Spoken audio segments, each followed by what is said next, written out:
लिया भाई सभी ने।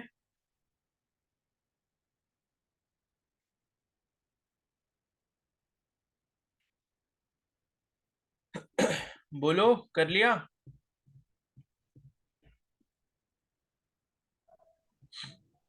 यस सर, किया है। बताओ स्ट्रेस की वैल्यू कितनी आई।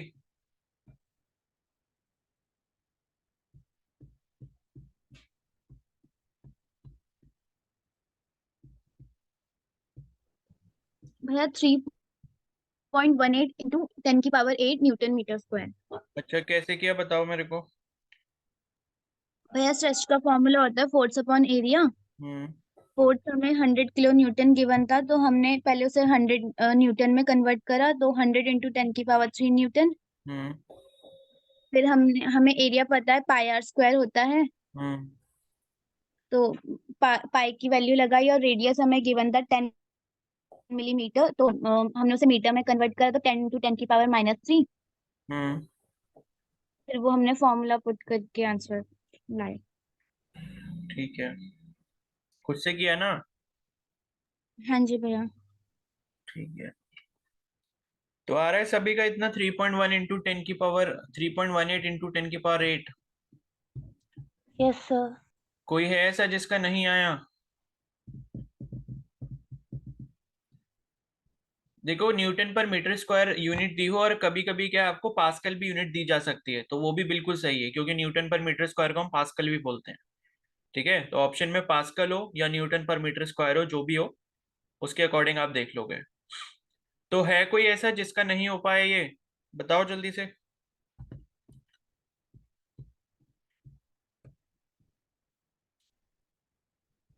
साक्षी, आपका हो गया।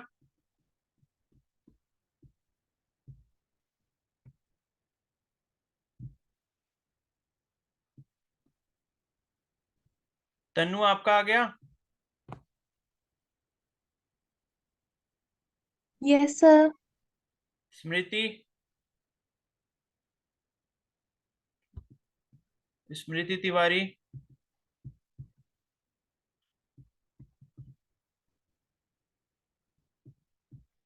स्मृति हो गया ना। ठीक है, किसी का नहीं हुआ है तो बता दो, फिर शर्माने वाली कोई बात नहीं है इसमें। रेशमा, कर लिया आपने।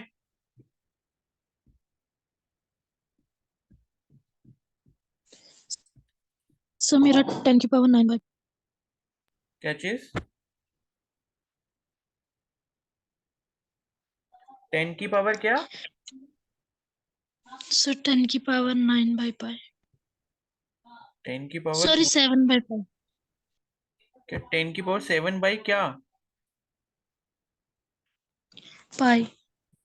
तो भाई पाई से क्या दुश्मनी है, उसको ऐसे क्यों छोड़ना है? उसकी वैल्यू लिखो। 3.14 होती है, या 22/7, उसको लगाओ। अब भाई टीचर थोड़ी इस बात को समझेगा जो पेपर बना रहा है वहां पे, कि बच्चे ने तो खाली पाई रख दिया होगा वहां पे। भाई पाई से कोई दुश्मनी थोड़ी है, पाई की वैल्यू लिखनी पड़ेगी ना। वो तो ऑप्शन की बात अलग है, कि ऑप्शन में अगर पाई के टर्म्स में दिया हो तो आप डिवाइड नहीं करोगे, तो पूरा कैलकुलेशन करना है आपको। ठीक है, नेक्स्ट बताओ, इलोंगेशन कितना आया, यानी कि डेल्टा एल की वैल्यू। चेंज इन लेंथ कितना आया इलोंगेशन।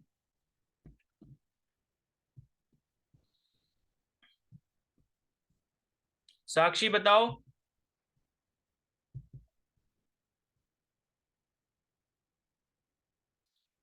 साक्षी,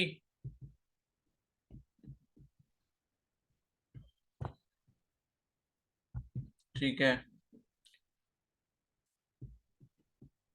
ठीक है स्नेहा।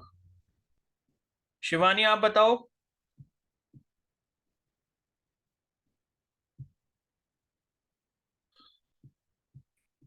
Shivani, yes sir. बताओ क्या आया आंसर। सर 1.5 फिर मिलीमीटर। 1.5 मिलीमीटर। यस ठीक सर। है, तो देखो इसका आंसर आ रहा है 1.5 इंटू 1.59 इंटू 10⁻³ मीटर, या फिर इसे आप 1.59 मिलीमीटर भी लिख सकते हो। ठीक है, क्योंकि 10⁻³ कितने के बराबर होता है, मिलीमीटर के बराबर होता है ना। तो अब ये ऑप्शन पे डिपेंड करेगा, जो ऑप्शन आपको दिया होगा उसके अकॉर्डिंग आप मार्क कर लोगे। तो 1.59 इंटू 10⁻³ मीटर या 1.59 मिलीमीटर आ गया है सबका? कोई है ऐसा जिससे नहीं हो पाया ये? बताओ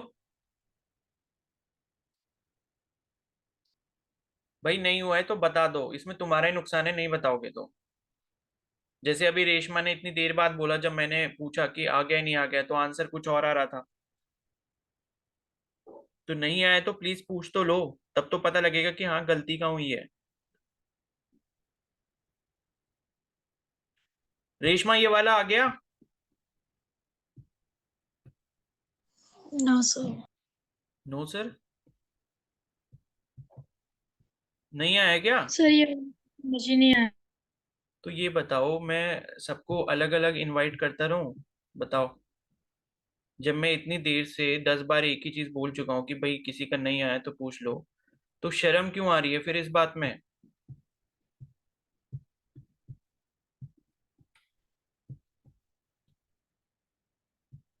सॉरी सर, एक्चुअली मैं पहला वाला सॉल्व कर रही थी तो। ये तो फिर वही बात हो गई कि टीचर क्लास में फिजिक्स पढ़ा रहा है, हम केमिस्ट्री का होमवर्क कर रहे हैं। जब मैं इतनी देर से पूछ रहा हूँ कि भाई सेकंड वाला हो गया नहीं हो गया बता दो। अब फर्स्ट वाला तो कर लिया ना, वो तो मैंने बता दिया कि पाई से डिवाइड कर लेना, तो वो तो आ ही जाएगा। तो देखो सेकंड वाला कैसे होगा, आपके पास यंग्स मॉडुलस का एक फॉर्मूला मैंने करवाया अभी आपको, FL/A∆L। यहां से अगर आप डेल्टा एल की वैल्यू को निकालते हो तो ये आ जाएगा FL/A × Y, यानी कि यंग्स मॉडुलस। बस सिंपल सा यही तो फॉर्मूला लगाना है। अब यहाँ पे आपको फोर्स की वैल्यू दी थी, ठीक है, क्या दिया था? ये 100 किलो न्यूटन फोर्स। तो 100 किलो न्यूटन का मतलब है 100 × 1000 या 10⁻³ न्यूटन। फोर्स की वैल्यू रख दी। लेंथ की वैल्यू आपको 1 मीटर के बराबर दिया, ऐसा यूनिट में उसको चेंज नहीं करना है। उसके बाद एरिया, एरिया यानी कि πr², πr² यानी कि 3.14 इंटू रेडियस, रेडियस कितनी दी है? रेडियस दी थी 10 mm, ठीक है।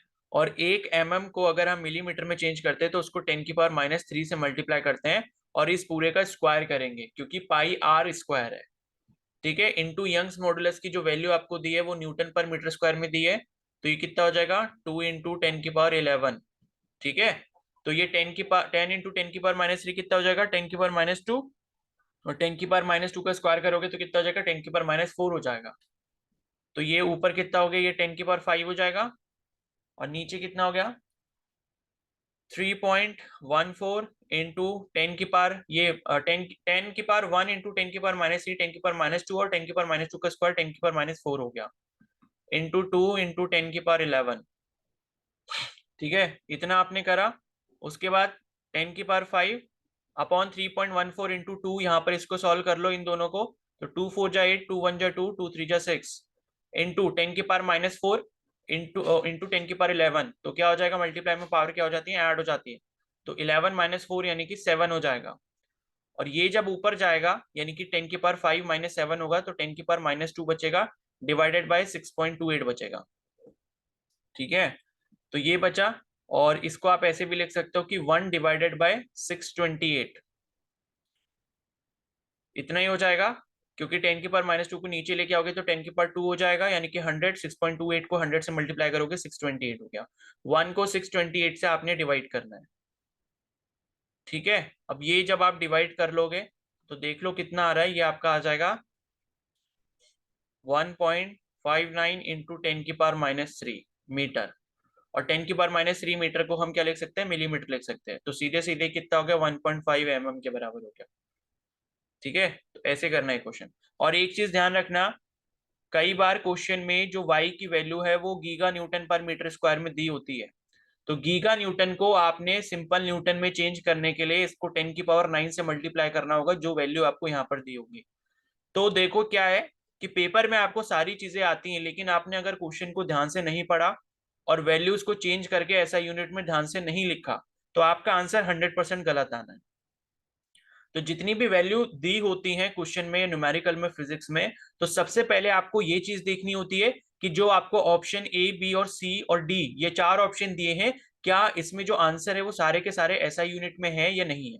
पहली चीज तो आपको ये चेक करनी होती है। ऐसा यूनिट में है तो क्वेश्चन में जितनी क्वांटिटीज दी है वो आपको चेक करना है कि वो ऐसा यूनिट में है या नहीं। नहीं है तो आप ऐसा यूनिट में चेंज करोगे।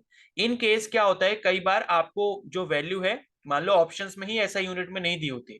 मान लो यहाँ पर क्या है, अगर आपसे स्ट्रेस की वैल्यू पूछी थी और स्ट्रेस की वैल्यू जो है, मान लो यहाँ पर आपको चारों ऑप्शंस में किलो न्यूटन पर मीटर स्क्वायर के टर्म्स में दी होती, तो यहाँ पर फोर्स की वैल्यू आप 100 ही रखते हैं, उसको न्यूटन में चेंज करने का कोई फायदा नहीं है। ठीक है, क्योंकि ऑप्शन में ही जब आपको किलो न्यूटन में दी है तो आप क्वेश्चन में भी चेंज नहीं करोगे। तो जो पहले एक बार ऑप्शंस को मतलब देख लिया करो कि ऑप्शन में आपको जो आंसर की वैल्यू दी है कौन सी यूनिट में दी है, उसके अकॉर्डिंग अपना डिसाइड किया करो कि भाई मेरे को चेंज करना है या नहीं करना है। वैसे मोस्ट ऑफ द केस, मतलब मोर देन 90% केसेस में आपको ऐसा यूनिट में ही आंसर्स दिए होते हैं, वो ज्यादा खेल नहीं करते यूनिट्स के साथ। ठीक है, तो फिर उसके अकॉर्डिंग आपको क्वेश्चन में चेंज कर लेना होता है। तो रेशमा अब ये समझ आ गया? Yes sir. ठीक है, उसके बाद नेक्स्ट है स्ट्रेन। स्ट्रेन कितना आया सभी का? Delta L by delta L by L 1.59 और 0.159 या फिर 0.16। ठीक है,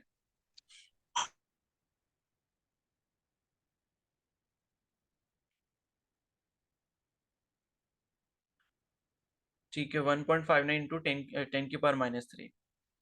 सही है। ठीक है, तो ये आ गई आपकी स्ट्रेन की वैल्यू।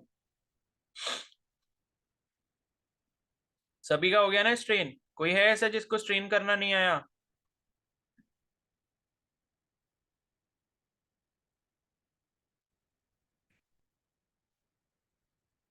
चलो फिर यस अब आगे आगे बढ़ते हैं। ठीक है, तो जिस तरीके से आपने ये यंग्स मॉडुलस का क्वेश्चन करा है उसी तरीके से आप जो है अपना बल्क मॉडुलस का भी न्यूमेरिकल सॉल्व कर सकते हो, और उसी तरीके से आप शेयर मॉडुलस का भी न्यूमेरिकल सॉल्व कर सकते हो उस फॉर्मूला को यूज करके। तो आज जब मैं इसके क्वेश्चंस दूंगा तब आप उनको सॉल्व करके देखना, तो आपसे हो जाएंगे वो। ठीक है, और कोशिश करना कि भाई सर्च वर्च करके मत करना, खुद से अटेम्प्ट करने की कोशिश करना, वो ज्यादा अच्छा है। कम से कम गलती होगी तो सीखोगे, तो कम से कम ये तो नहीं है कि देख कर लिया एक बार और बस फिर हो गया, फिर हमें मतलब ही नहीं है, सीखना ही नहीं है।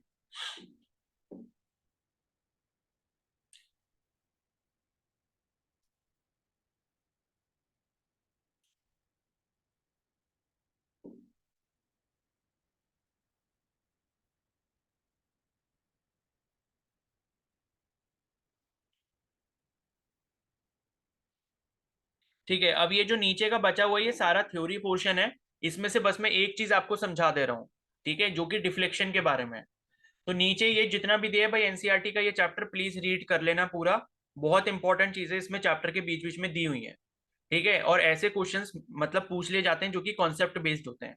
तो कॉन्सेप्ट बेस्ड क्वेश्चंस देखो ज्यादा मतलब करवाना मेरे लिए पॉसिबल नहीं है इतना, क्योंकि एनसीईआरटी के किस लाइन से क्या क्वेश्चन पूछ ले वो कुछ नहीं पता। क्लियर है? तो कॉन्सेप्चुअल क्वेश्चन आपको तभी समझ ज्यादा आएंगे जब आप एनसीईआरटी की रीडिंग करोगे। तो प्लीज इस एनसीईआरटी को जरूर रीड कर लेना, आज ही रीड करके इसको खत्म कर देना। ठीक है, तो यहाँ पर नेक्स्ट जो है वो है आपका application of elastic behaviour of material. तो इसको पूरा रीड कर लेना। यहाँ पर मैं आपको एक चीज बस बता दे रहा हूँ जो कि डिफ्लेक्शन के बारे में। ठीक है, डिफ्लेक्शन इन बीम, ऐसे समझ सकते हो उसको। ठीक है, तो पहले हम ये समझते हैं कि भाई बीम क्या होता है। जब आपने कहीं पर, जैसे आपने अपना मकान कभी बनवाया होगा, या आप इतने बड़े हो गए होगे जब आपका मकान बनाओ, या आपने किसी का मकान बनते हुए देखा हो, तो कभी आपने कुछ ऐसे टर्म्स को सुना होगा जैसे कि बीम हो गया, पिलर हो गया, कॉलम हो गया। ठीक है, तो उसी तरीके से बीम एक टर्म होता है। बीम का मतलब ये होता है कि लाइक ये इस तरीके का एक कोई स्ट्रक्चर है। ठीक है, ये कंप्लीट के 3D स्ट्रक्चर है, सॉलिड है, और इस सॉलिड को हमने क्या कर रखा है, ये या तो किसी मतलब सरफेस के ऊपर इसको टिका के रखा हुआ है। जैसे मान लो मैंने इसको क्या करा, यहां से दो सपोर्ट दे दिए, और दो सपोर्ट पे मैंने इसको लगा के रखा है। ठीक है, आप अपने घर में भी देखना, घर पे क्या होता है, जैसे बीच बीच में ये बीम पड़े होते हैं। तो आपके घर की छत की साइड जब आप देखोगे तो बेसिकली ये वाला जो स्ट्रक्चर होता है, जो आपका सीधा सीधा स्ट्रक्चर होता है, इसे आप बोलते हो कॉलम। ठीक है, और कॉलम के ऊपर हम क्या करते हैं, इस बीम को डालते हैं, जो कि एक हॉरिजॉन्टल सॉलिड स्ट्रक्चर होता है। और ये क्या होता है, काफी सारे आपके कॉलम्स होते हैं घर में, किनारे किनारे पे आप देखोगे कहीं पर ये मोटे मोटे से दिख जाएंगे, या कहीं किसी का घर बन रहा होता है तो घर बनते हुए आपने देखा होगा ये काफी सारे जो वर्टिकल स्ट्रक्चर्स होते हैं, इसे आप बोलते हो कॉलम। और कॉलम्स के ऊपर क्या होता है, सपोर्ट में आते हैं बीम, और बीम जो होते हैं, बीम बीच बीच में पड़े होते हैं सो दैट कि वो लोड को सह पाए, आपकी छत के लोड को, और बीम के बीच में फिर आपका क्या पड़ता है, लेंटर पड़ता है। ठीक है, तो यही क्या होता है, बीम होता है, बीम को क्या करते हैं हम, सपोर्ट करते हैं। तो यहां पर क्या होता है कि जब मान लो ये आपकी छत है, एंड छत का ये मान लो पूरा सरफेस है, सपोज एक बीम है ये, एंड इस बीम के ऊपर मान लो कोई यहां से क्या लग रहा है, लोड लग रहा है एफ, यानी कि फोर्स लग रहा है, यानी कि लोड लग रहा है, या इसको आप डब्ल्यू भी बोल सकते हो, डब्ल्यू लोड। ठीक है, तो डब्ल्यू लोड अगर यहां से पड़ रहा है इसके ऊपर, तो इसमें थोड़ा सा क्या आ सकता है, डिफ्लेक्शन आ सकता है। डिफ्लेक्शन का मतलब है कि ये बीच में से कितना मुड़ सकता है। सपोज मैंने ये बोला कि भाई इनिशियल पोजीशन तो उसकी सीधी सीधी थी, लेकिन जब मैंने उस पर लोडिंग करी तो लोडिंग करने के बाद क्या हो गया, ये बीम जो है बीच में से बेंड हो गया। तो डिफ्लेक्शन मतलब कि जो उसकी बीच में से बेंडिंग हो रही है, उसी चीज को हम डिफ्लेक्शन कहते हैं। तो डिफ्लेक्शन का मतलब ये है कि अपनी ओरिजिनल पोजीशन छोड़ के वो नीचे की तरफ कितना बेंड हो चुका है। ठीक है, तो यहां पर डिफ्लेक्शन आप कैसे समझ सकते हो कि मान लो ये जो बीम था आपका, यहां पर बीम का जो सेंटर पॉइंट था पहले ये था, बीम का सेंटर पॉइंट ये था जो मैंने ब्लैक डॉट से बनाया है, और उसके बाद जब आपने इस पे लोडिंग करी, इस पे कुछ लोड डाला, तो इसका सेंटर पॉइंट अब यहां पर आ चुका है। ये रेड में जो डॉटेड मैंने बनाया है ये बीम की फाइनल पोजीशन है, और जो इसका सेंटर है, बीम का जो सेंटर है, वो यहाँ ग्रीन डॉट पे आ चुका है। तो यहां पर ये जो ब्लैक डॉट और यहाँ पर जो आप ये देख रहे हो ब्लैक डॉट और ग्रीन डॉट, इसके बीच में ये जो चीज आई है, मतलब ये जो गैप आ गया है या जो पोजीशन में चेंज आ गया है, इसी को हम डिफ्लेक्शन कहते हैं, और इसको हम डेल्टा से डिनोट करते हैं। ठीक है, तो डेल्टा से डिनोट करते हैं, तो इसका इन्होंने एक बस फॉर्मूला दिया हुआ है, इसमें आपको ज्यादा डेप्थ में नहीं समझना, ये फॉर्मूला देख लो। तो ये जो फॉर्मूला होता है वो होता है W L cube upon 4 B D cube into Young's modulus.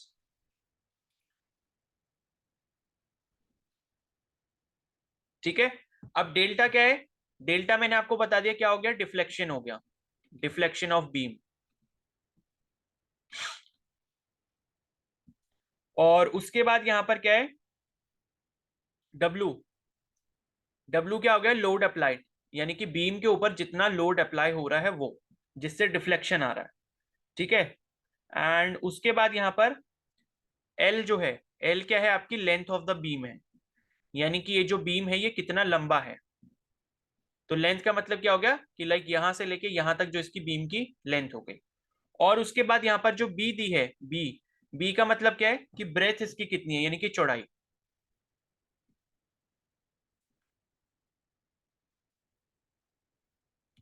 ठीक है, और ये डी क्या है, डेप्थ है, यानी कि आप इसको थिकनेस भी बोल सकते हो। और वाई क्या हो गया आपका, यंग्स मॉडुलस हो गया। यंग्स मॉडुलस किसका, इस मटेरियल का जिससे आपका बीम बना हुआ है।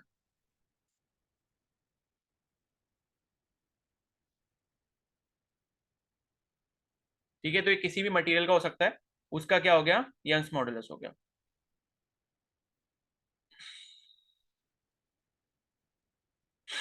ठीक है, अब बाकी इसकी जो भी थ्योरी है वो आप यहाँ पर पढ़ लेना। तो यहाँ पर आप एक चीज ये समझ सकते हो कि भाई जितनी ज्यादा ये वाई की वैल्यू होगी, उतना कम आपका डिफ्लेक्शन होगा। कहने का मतलब वही है, ऊपर जैसे अभी आप पढ़ के आए थे कि जितनी ज्यादा वैल्यू यंग्स मॉडुलस की होती है, उतना ज्यादा उसमें चेंज लाना मटीरियल में टफ हो जाता है। ठीक है, मुश्किल हो जाता है। तो कहने का मतलब है भाई डिफ्लेक्शन भी आपका तभी होगा, यानी कि डिफ्लेक्शन लाना मुश्किल तब होगा जब आपकी वाई की वैल्यू बहुत ज्यादा होगी।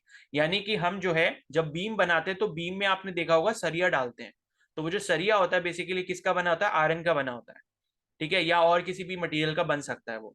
ठीक है, तो वो जो होता है वो इसलिए डालते हैं सो दैट की, क्योंकि बीम जो है, बीम के ऊपर देखा होगा आपने क्या होता है, मतलब पहले तो बीच में उसमें सरिया होता है, एंड सरिये के ऊपर हम क्या डालते हैं, वो जो क्या बोलते हैं, सीमेंट वगैरह और जो रेते का मिक्सचर होता है, बजरी रेता सीमेंट इन सब का मिक्सचर डाल के और ये जो सरिया होता है इसके ऊपर ढक देते हैं, उससे बीम बन जाता है। तो जो बेसिक जो स्ट्रेंथ मिलती है वो उसको आयरन से मिलती है, जिसका वो बीम वहां पर मेजरली बना हुआ है। ठीक है, तो आयरन इसमें तभी डाला जाता है सो दैट कि उसका कंप्लीट जो यंग्स मॉडुलस है वो इंक्रीज हो जाए, एंड डिफ्लेक्शन इसमें ना आए, या डिफ्लेक्शन बहुत कम आए। ठीक है, अगर हम बहुत ही हल्के मटेरियल से यहाँ पर बीम को बनाने लग जाएंगे, तो लोगों की जो छतें हैं वो 2-2 दिन में ढहने लग जाएंगी। तो इसलिए इन सब चीजों का जो ध्यान है वो यहाँ पर इंजीनियरिंग में ध्यान रखा जाता है मटीरियल का। तो लाइक मटीरियल साइंस एक मतलब मटीरियल साइंस एक पूरी ब्रांच है इंजीनियरिंग में। ठीक है, उसमें लाइक एमटेक वगैरह सब कुछ होता है, जिसमें हम मटेरियल्स की प्रॉपर्टी को पढ़ते हैं और उसमें यही सब चीजें पढ़ी जाती हैं कि किस लोडिंग के लिए कौन सा मटेरियल सुटेबल होता है। जैसे आपने देखा होगा एरोप्लेन होता है, तो एरोप्लेन का जो मटेरियल होता है मैक्सिमम एल्यूमिनियम यूज करते हैं। एल्यूमिनियम इसलिए यूज करते हैं बिकॉज उसकी स्ट्रेंथ भी अच्छी होती है एंड उसका जो डेंसिटी है यानी कि मास जो है, मास वो कम होता है, मास पर यूनिट लेंथ जो होता है वो उसका कम होता है। तो हमें क्या चाहिए भाई, एयरप्लेन जब बना रहे हैं तो हम ये चाहते हैं कि वो हल्का से हल्का हो और मजबूत से मजबूत हो, तो इसलिए हम वहां पर एल्यूमिनियम का इस्तेमाल करते हैं। तो इसलिए लाइक मटेरियल साइंस बहुत बड़ी ब्रांच है जिसमें हम अलग अलग मटेरियल को स्टडी करते हैं उनके एप्लीकेशन के बेसिस पे। ठीक है, तो ये आपको डिफ्लेक्शन इन बीम का एक फॉर्मूला दिया था, बस इस फॉर्मूला को याद रखना। कोई क्वेश्चन इसका होगा तो मैं आपको दिखा दूंगा, बाकी रीड जरूर कर लेना इसको, तो और चीजें आपकी यहाँ पर क्लियर हो जाएंगी। ठीक है, तो यहाँ पर आपका ये चैप्टर होता है समाप्त। अब आप ये बताओ इसमें आपको कुछ पूछना है डिफ्लेक्शन वाले टॉपिक में या किसी और में?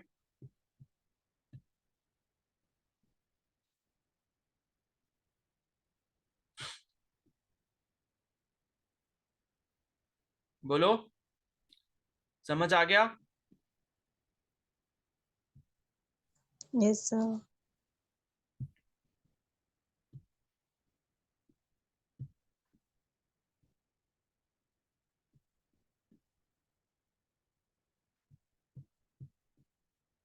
ठीक है, तो अब यहाँ पर जो है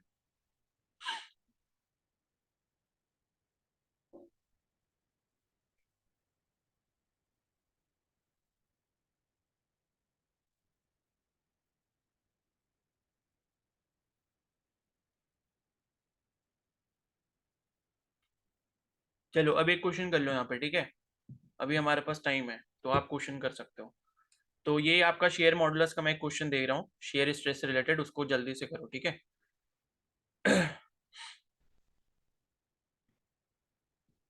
तो क्वेश्चन है a square lead slab of side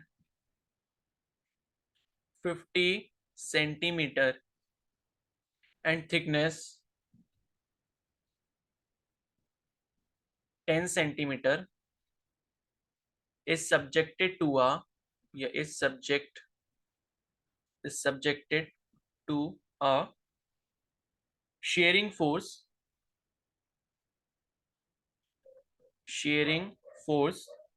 on its narrow face,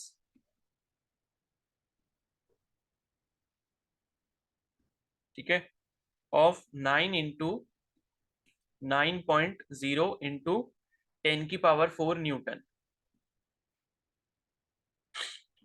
The lower edge is riveted, ठीक है, the lower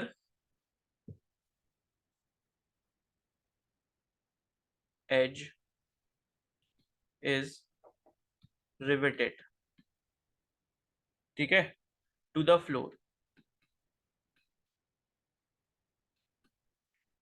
How much will the upper edge be displaced? How much will the upper edge be displaced? ठीक है, ये question है आपसे, इसको note down करना है कर लो, वरना ऐसी जल्दी से इसको सॉल्व कर लो पढ़ के। यहाँ पर पहले मेरे को ये बात बताओ कि ये रिविटेड का मतलब क्या होता है, किसी को पता है?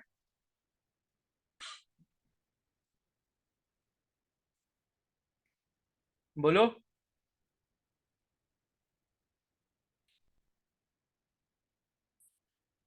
यस और नो? देखो रिवेटेड का मतलब ये होता है, जैसे रिवेटेड का मतलब किसी चीज को किसी से कस देना, मतलब जैसे हम नट बोल्ट लगा के किसी चीज को टाइट करते हैं ना, दो चीजों को ज्वाइन करते हैं, तो वही रिवेटेड होता है। रिवेटेड का मतलब बेसिकली यहाँ पर क्या होता है ना, रिवेट्स यूज होते हैं इसमें। इसका सबसे अच्छा एग्जाम्पल है, जैसे आपने वो लोहे वाली बाल्टी देखी होगी, जो लोहे की बाल्टी होती है, तो उसमें लाइक एक हैंडल होता है एंड वहां बाल्टी में आप ये देखना, मतलब क्या होता है उसमें, क्या करते हैं, दो हम चादर लेते हैं इसकी टीन की, इस तरीके से, एक क्या लेते हैं, एक साइड हमने ये ली और दूसरी साइड इसमें हम ये वाली लेते हैं, मतलब अब मैं इसको एक्सप्लेन कैसे करूं, मतलब आप ये समझ लो कि भाई उसमें क्या होता है, जब आप लोहे की बाल्टी देखोगे ना, तो लोहे की बाल्टी में आप देखना बीच में छोटे छोटे से वो होते हैं, मतलब वो नट जैसे ठुके हुए होते हैं उसमें, मतलब कसे नहीं जाते, उनको ठोका जाता है। तो वही बेसिकली रिवेट्स होते हैं। एंड रिवेट जो होता है बहुत पावरफुल जॉइंट होता है, इसको बॉयलर्स वगैरह में भी यूज किया जाता है, सो दैट की लीकेज ना हो बिल्कुल भी। ठीक है, तो आपके पास अगर लोहे की बाल्टी हो तो आप उसको देखना, उसमें छोटे छोटे से गोल गोल से नट से मतलब ठोक रखे होंगे उसमें, उनको कसा नहीं जाता है। ठीक है, तो वही रिवेट्स होते हैं। तो इसका मतलब है कि फ्लोर से क्या करा है, उस ये जो आपका स्क्वायर लेड है स्लैब को, उसको रिवेट कर दिया, यानी कि टाइट करके जोड़ दिया गया।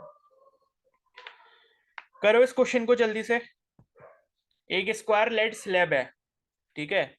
अब ये अगर 3D में स्क्वायर लेड स्लैब अगर आप देखोगे तो ये बेसिकली क्या हो जाएगा, क्यूब बन जाएगा। क्योंकि अगर स्क्वायर फेस है और 6 अगर स्क्वायर फेसेस होंगे, ये सॉलिड अगर बन रहा होगा स्क्वायर फेस का, तो ये क्यूब बन जाएगा। और इसकी साइड 50 सेंटीमीटर आपको दी है, थिकनेस 10 सेंटीमीटर दी है। अच्छा ठीक है, थिकनेस आपको अलग दी है, तो ये क्यूब नहीं बनेगा क्योंकि क्यूबॉइड ही बनेगा।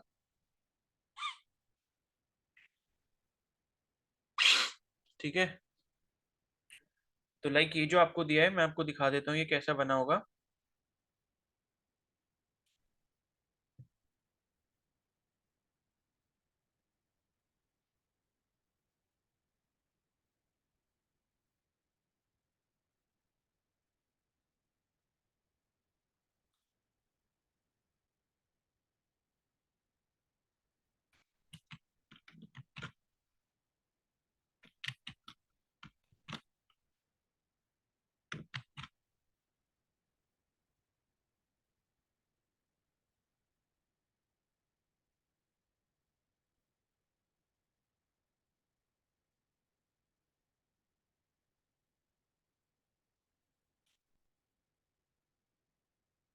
मतलब ये कुछ इस तरीके से होगा, इसको जमीन से हमने चिपका रखा है, ठीक है।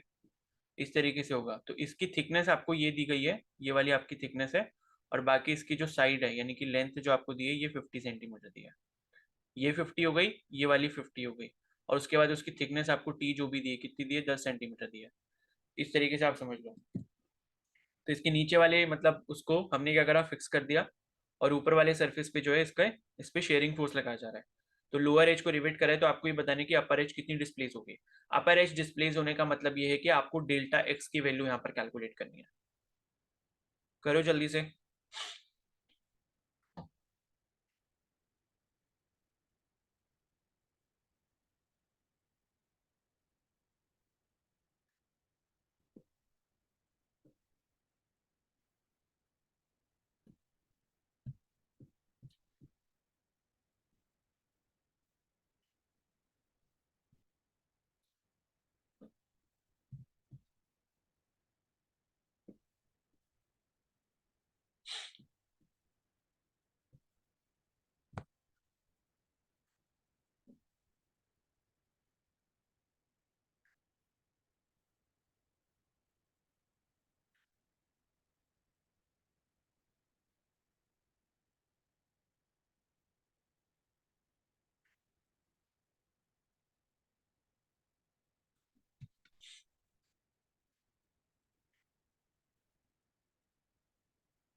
करो जल्दी से।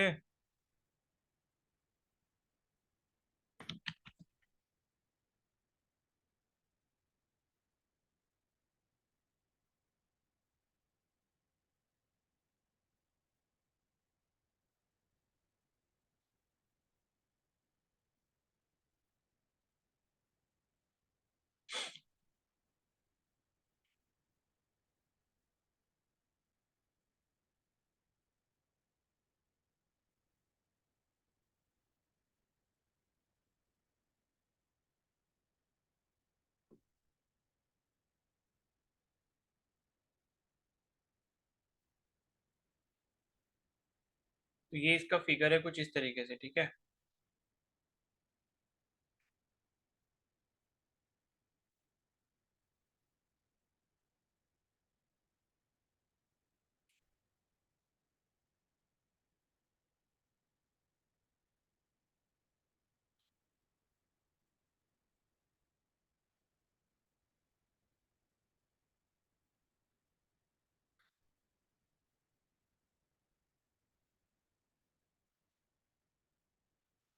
कर लिया?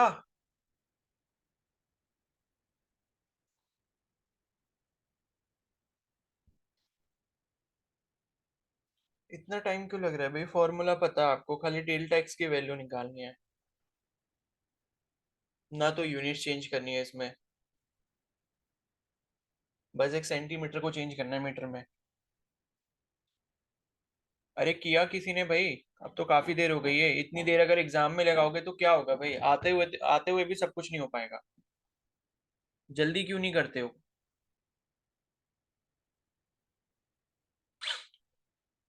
1.6 इंटू 10⁻⁻⁴। साक्षी यूनिट क्या है इसकी?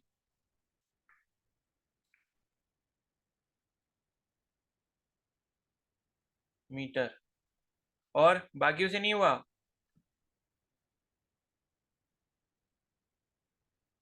भाई कैसे करोगे यार एग्जाम में इतनी देर में, अगर ये छोटा सा क्वेश्चन कर पाओगे तो?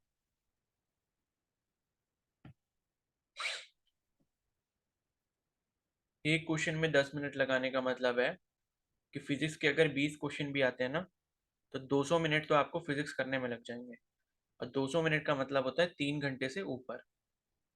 3 घंटे 20 मिनट। अब आप समझ लो।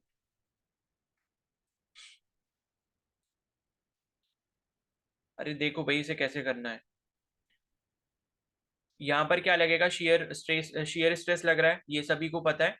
तो यहाँ पर जो शेयर स्ट्रेन की वैल्यू हो जाती है, मतलब ये जो शेयर मॉडुलस की वैल्यू होती है, क्या होती है? Stress upon strain. स्ट्रेस क्या होता है? F/A होता है। स्ट्रेन क्या होता है? थीटा। अभी तो पढ़ के आए हो ऊपर। ठीक है, ये हो गया। और आपको यहाँ पर क्या निकालना है? थीटा में जो हमारी वैल्यू है किसकी? F/A। और ये थीटा क्या होता है हमारा? डेल एक्स बाय एल होता है। टेन थीटा जो होता है क्या होता है? Del X by L, perpendicular upon base.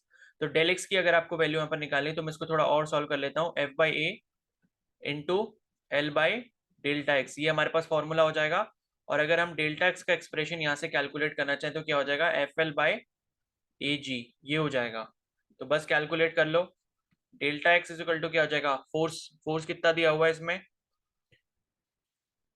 Force दिया है 9 × 10⁴। इंटू लेंथ कितनी दी है? 50 सेंटीमीटर दी हुई है।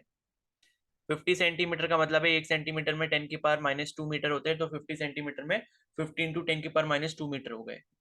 एरिया, एरिया आपको निकालना है, ठीक है? तो एरिया क्या होगा? 50 सेंटीमीटर, और जो थिकनेस आपको दी है 10 सेंटीमीटर, उसको आप मल्टीप्लाई करोगे L/B। तो 50 × 10, यानी कि 50 का मतलब क्या हो गया? 50 का मतलब हो गया 0.5 मीटर। और 10 सेंटीमीटर मतलब 0.1 मीटर। तो ये L/B इसका एरिया हो गया। इंटू जी। जी की वैल्यू दी थी क्या आपको? एक सेकेंड, कुछ गड़बड़ हो गई क्या?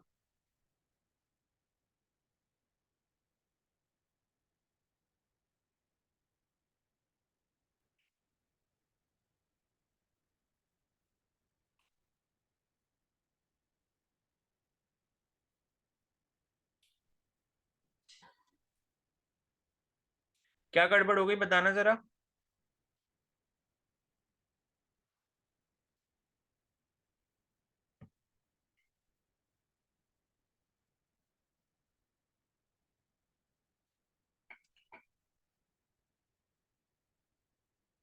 सर चीनी दिया।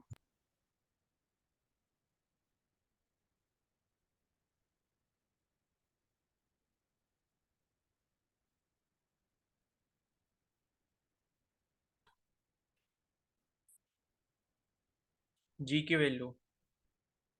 अच्छा, जिन्होंने मेरे को आंसर बताया उन्होंने जी की वैल्यू कहाँ से ली है?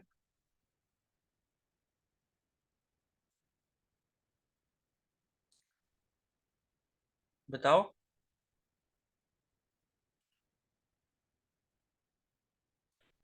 कशिश?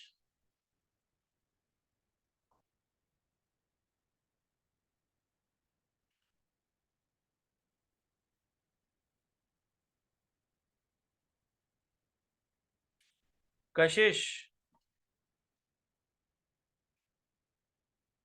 Yes sir. कहाँ से ली जी की वैल्यू? सर ये क्वेश्चन मैंने कल ही किया हुआ है। है क्या? तो ये क्वेश्चन मैंने कल किया हुआ था, तो जी की वैल्यू याद थी? ये सर मैंने ये देखा हुआ है, कल ही करा था। नहीं तो जी की वैल्यू याद कर रखी थी या फिर से देख ली? सर उसी क्वेश्चन से देख ली। भाई देखो फिर वही बात हो गई ना यार, ये तो चीटिंग है ना। ठीक है, कल किया था या जो भी किया था, जब मैंने जी की वैल्यू आपको दी ही नहीं है तो आप कैसे कर सकते हो question? Sorry sir.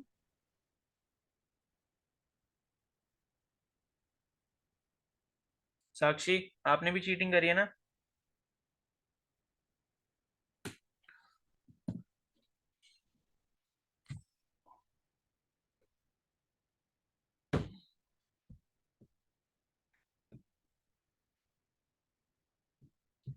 No sir, तो जी की वैल्यू कहाँ से ली फिर आपने?